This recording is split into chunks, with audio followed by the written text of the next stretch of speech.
Hi, welcome to Tabletop Talk and Draw. My name is Storn. In case you're new to the channel, this is a video series where I talk about classic player character archetypes, how to tweak them, how to make them interesting, and I draw at the same time.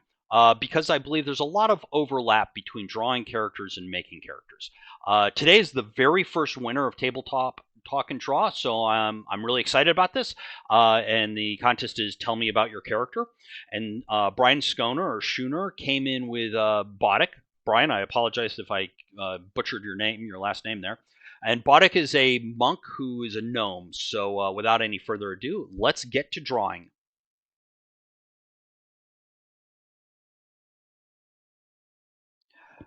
So first up, I should tell you guys what Brian Schoner sent me in terms of description, just in case you don't you didn't see his comment. And so Brian Scona writes, if you're looking for a monk type, how about a gnome brawler? Boddick is a street fighter in fairly average work clothes, tunic pants, rather than any kind of robes or martial arts wear. He's fit but not ripped and not carrying any obvious weapons, maybe just a knife next to his belt pouch. I visualized him half turned towards the viewer, wiping blood away from his nose and upper lip with one hand. His eyes show a mixture of surprise and anger, and if they could speak, they would say, nice shot, my turn. So I immediately I got a visual upon reading his description immediately, and I knew I wanted to have sort of an angle where we're looking down on the character, partly because that's a way we can make him smaller, and I'm not doing a full scene. So we don't have a barrel or a table or a chair or another person in the background to suggest that, he's gnome size. I have to kind of do that with a camera trick, right? The idea of looking down on him and stuff like that. Because when you look at the gnomes that are coming out of like fourth edition and fifth edition art, if they're by themselves, their heads might be slightly larger, but they could still read as human. Um, depending on the angle. So that was something I gave some thought to. As you can see, I sort of am tweaking around with the foot there and trying to get that to work right. I felt like his torso was a little long. That felt too like human size, and so I ended up compressing that space a little bit. Um, and it's sort of like the classic Enter the Dragon, Bruce Lee, come hither, motion that he's doing there, that you can kind of see ghosted in with his left hand, gesturing towards you, the viewer. Um, I think that sort of is a nice way of conveying what Brian wanted in he got punched and now it's his turn. So now I'm working in on the line work. I skipped the hair knot in the back. I had that sort of ghosted in there, and as I was drawing more, I decided that that was too much of an Asian motif, too much of like a classic martial artist look. You can see I'm messing around with the shoulder. It takes me a while to get that shoulder right. I'm still not even convinced that it's right. I give him a little work handkerchief, something to contrast the blood on his chest there. Um, so even though I'm working in line, I'm already thinking about setting up how I want my shadows to kind of be, and where my light source is, and what's going to be lit and what's not going to be lit and stuff. So that is in the back of my head, as well as like all the other stuff that rummages around in there. I tend to really kind of wander when I'm doing things that I've done a lot of times before, and it's kind of muscle memory. Um, I like talking to people in cafes while I draw, or I listen to podcasts or watch television when I draw. I learned that from being in art school. I was watching a lot of football on Sunday because I always had homework on Sunday, and it was something was on. And football's great because you get to see it 5 times in slow motion if you want. So I'd wait for the roar of the crowd. I'd look up, I'd see what was going on, go, oh, cool, that's awesome, and go back to drawing and getting ready for Monday's classes. Um, so at this point, I'm laying in some shadow, or I've just laid in some shadow. Now I'm working in on the light side. I'm not too worried about being super accurate in how bright a light spot is or how dark a dark spot is at this point. I am just sort of making mental notes to myself, and also this is sort of the underpainting stage.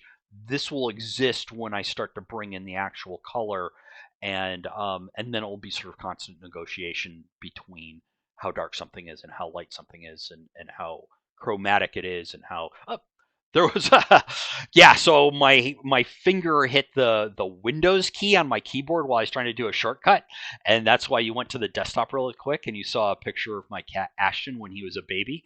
So I apologize about that.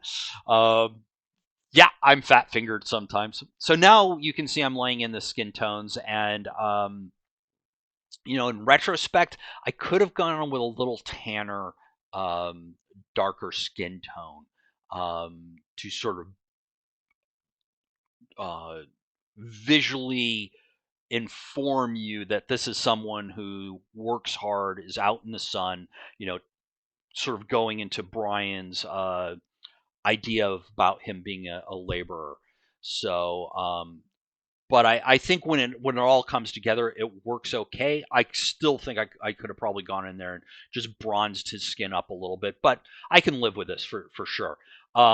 I'm going in there with some green and some almost gray green for the pants there. I want to keep his chroma, which means how bright the colors are, pretty dimmed down. And again, this is talking about him being sort of a laborer, and staying away from like the bright, red silks or blue silks of like classic Asian martial artist, kimonos and gis and et cetera, et cetera, et cetera. So yeah, I wanted the work apron to be a leathery brown, and so I'm working that. And you saw, you artists out there, you saw me put down a lot of little swatches there in the beginning because I'm working in a multiply layer. Um, I'm not always quite sure what that brown that I picked is going to look like until I put it down. And so I wasn't happy with the first, three. Because with those who don't know, if you're new to doing art, a multiply layer does not erase any of the layers below. It just adds to them whatever you're putting on top of it. So it darkens it up. It's what glazing is in traditional painting. Um, Tinting is opposite. It is lightening. It's gently lightening the color, below it. So like if I did a yellow light with a little bit of, if I'm working in oils with a little bit of uh, Gamasol or Liquin or something like that. That's how I'd glaze traditionally. Well, I can do that digitally too. I think there's a huge dialogue between traditional art and digital art. What I learned digitally, I apply traditionally, and vice versa. I mean, more what I've learned traditionally, I apply digitally, but I do it all the time.